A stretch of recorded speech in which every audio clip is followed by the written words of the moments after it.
కేరళలో కాంగ్రెస్ నేతృత్వంలోని యూడీఎఫ్ విజయం సాధించింది. దశాబ్దం తర్వాత ఆ రాష్ట్రంలో కాంగ్రెస్ అధికారంలోకి వచ్చింది. 10 ఏళ్ల ఎల్డీఎఫ్ పాలనకు స్వస్తి పలుకుతూ కేరళ ఓటర్లు మళ్లీ యూడీఎఫ్ వైపు మొగ్గు చూపారు. ప్రతి 5 ఏళ్లకు ఒకసారి ప్రభుత్వాన్ని మార్చే కేరళ సాంప్రదాయాన్ని గత ఎన్నికల్లో చెరిపివేసి చరిత్ర సృష్టించిన పినరయి విజయన్ ఈసారి మాత్రం ఆ మ్యాజిక్ ను రిపీట్ చేయలేకపోయారు. కేరళలో ఎల్డీఎఫ్ కు గట్టి షాక్ తగిలింది. ఎల్డీఎఫ్ ను ఓడించి యూడీఎఫ్ కు పట్టం కట్టారు మలయాళీలు. 10 ఏళ్ల తర్వాత తిరిగి అధికారం సాధించింది కాంగ్రెస్. ముఖ్యమంత్రి పినరయి విజయన్ పై వ్యతిరేకత, కొడిగడుతున్న కమ్యూనిస్ట్ పార్టీల ప్రభావం లాంటి కారణాలతో ఎల్డీఎఫ్ ఓడిపోయింది. 2 ఏళ్ల క్రితమే పినరయి విజయన్ పై ప్రజా వ్యతిరేకత బయటపడింది.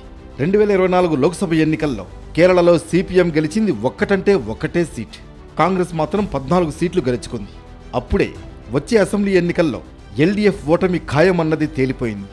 ఇప్పుడు అది నిజమైంది. 5 ఏళ్లకోసారి ప్రభుత్వాన్ని మార్చే సంప్రదాయానికి 2021 ఎన్నికల్లో చెక్ పెడుతూ రెండోసారి ఎల్డీఎఫ్ కూటమికి పట్టం కట్టారు కేరళ ప్రజలు.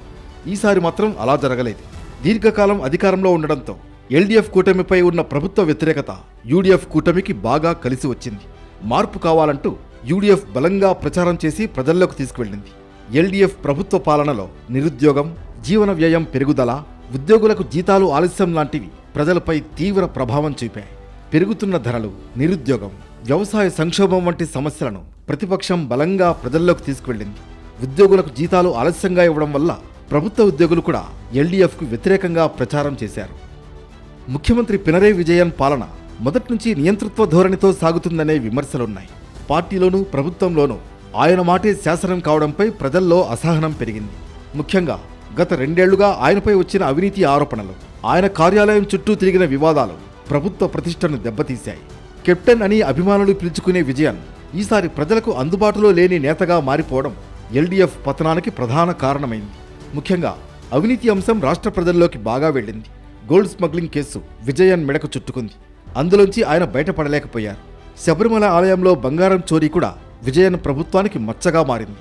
అది జాతీయ అంశంగా మారడంతో నేషనల్ లెవెల్లో విజయన్ ప్రభుత్వ పరువు పలచనైంది. ఇక కరువన్నూర్ కోఆపరేటివ్ బ్యాంక్ కుంభకోణం కూడా ప్రజల్లోకి బలంగా వెళ్ళింది. కేరళ అత్యధిక అక్షరాస్యత కలిగిన రాష్ట్రం, అలాగే అత్యధిక నిరుద్యోగ రేటు కలిగిన రాష్ట్రం కూడా. పెరిగిన నిరుద్యోగం ప్రజల్లో అసంతృప్తికి కారణమైంది. రాష్ట్రంలో పరిశ్రమలు తక్కువ. ఉపాధి కోసం అక్కడి యువత ఇతర దేశాలకు వెళ్లాల్సి వచ్చింది. విద్యావంతులైన కేరళ యువత మెరుగైన అవకాశాల కోసం విదేశాలకు వలస వెళ్లిపోయారు. ప్రభుత్వ మార్పుతోనే ఉపాధి అనే నినాదం యువ ఓటర్లను ఆకర్షించింది. ముస్లిం, క్రిస్టియన్ ఓటు బ్యాంకు కూడా ఎల్డీఎఫ్కు దూరమైంది. కేరళలో గెలుపోటములను శాసించే ముస్లిం, క్రైస్తవ ఓటు బ్యాంకు ఈసారి యూడీఎఫ్ వైపు నిలిచింది. గత ఎన్నికల్లో లెఫ్ట్ పార్టీల వైపు మొగ్గు చూపిన క్రైస్తవ ఓటర్లు ఈసారి రబ్బర్ ధరల పతనం, మతపరమైన సమీకరణాలతో మళ్లీ యూడీఎఫ్ గూటికి చేరారు. ముఖ్యంగా ముస్లింల్లో మంచి పట్టు ఉన్న ఇండియన్ యూనియన్ ముస్లిం లీగ్ పార్టీ యూడీఎఫ్ కూటమిలో ఉండడం కాంగ్రెస్కు బాగా కలిసొచ్చింది. 2 ప్రధాన పార్టీలు కలిసి పోటీ చేయడంతో ఓట్లు చీలకుండా జాగ్రత్త పడ్డారు.